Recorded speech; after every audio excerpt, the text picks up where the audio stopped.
Assalamu alaikum wa rahmatullahi wa barakatuh, everyone.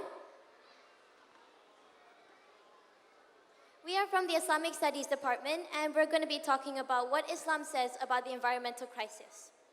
The Islamic perspective on the environment rests on the belief that Allah is the creator and sustainer of the universe. The whole universe, along with all of its factors, has been created with perfect wisdom.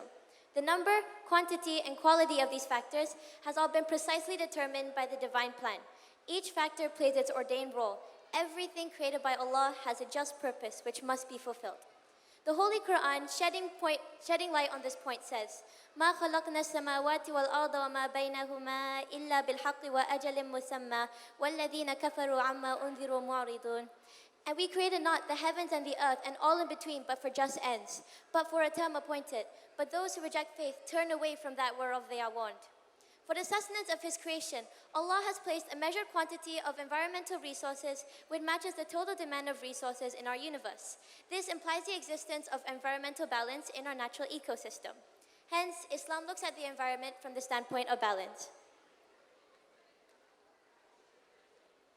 The idea of environmental balance is described in the Quran using various terms, such as adl, qadr, and mawzun.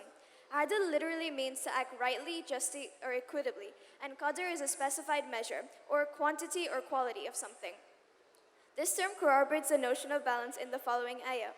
Inna kulla shay'in khalaqnahu biqadr. Verily, all we have created in proportion and in measure. This ayah makes a general statement about the existence of equilibrium in everything. The process of growth and creation follows the principle of balance.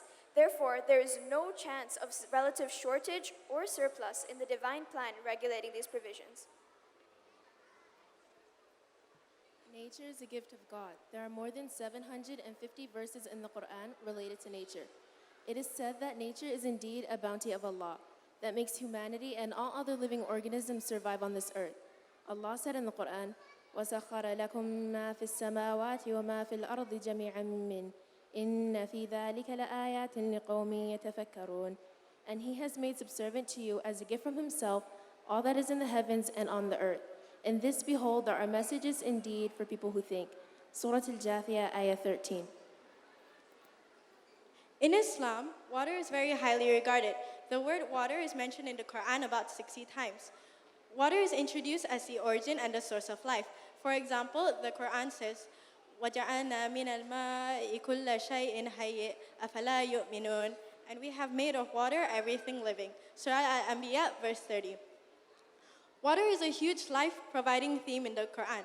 Allah talks about how He creates life through water, then sustains it by streams, rivers, the ocean, and the rain, which are homes to so many creatures.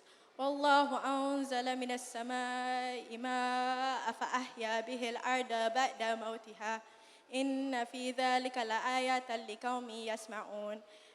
And Allah has sent down rain from the sky and given life thereby to the earth after its lifelessness. Indeed, in that is a sign for people who listen. Surah An-Nahl, verse 65. وما من دابة في الأرض ولا طائر يطير بجناحيه إلا أمثالكم ما فرطنا في الكتاب من شيء ثم إلى ربهم يحشرون. And there is no creature on or within this earth, or a bird that flies with its wings, except that has been created in nations like you. Surah Al-An'am, Ayah 38. This ayah talks about how every living creature is a partner to man in existence, and that they deserve our respect. We should always be merciful towards animals and ensure the preservation of different species. Allah also says, يا بني آدم خذوا زينتكم عند كل مسجد وكلوا واشربوا ولا تسرفوا إنه لا يحب المسرفين.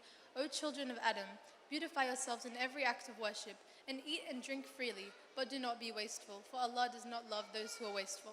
Surah Al-A'raf, Ayah 31. So let this not be a presentation which, as our Islamic studies teacher says, that goes through one ear and comes out the other. The Quran should not just be read and listened to, but should also be implemented in our daily lives.